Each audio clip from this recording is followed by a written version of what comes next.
Download this code from codegive.com, link in the description below. Oracle SQL, a comprehensive tutorial with examples.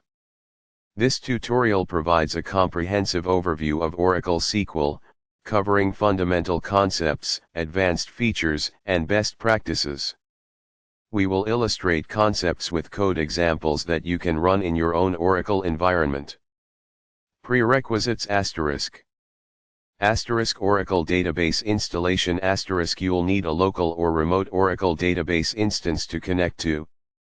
Oracle offers a free Express Edition, XE, suitable for learning and development. *SQL Developer * a free IDE from Oracle for interacting with the database. Download it from Oracle's website.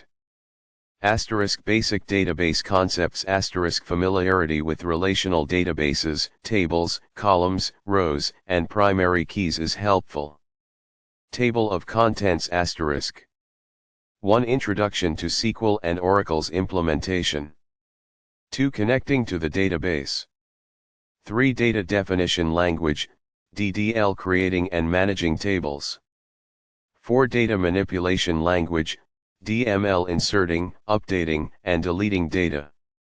5. Select statements, retrieving data. 6. Filtering data, where clause. 7. Sorting data, order by clause. 8. Aggregate functions, calculating summary statistics. 9. Grouping data, group by clause and having clause. 10. Joining tables, combining data from multiple tables. 11. Subqueries, nested queries. 12. Set operators, union, intersect, minus. 13. Data types in Oracle. 14. Constraints, enforcing data integrity. 15. Indexes,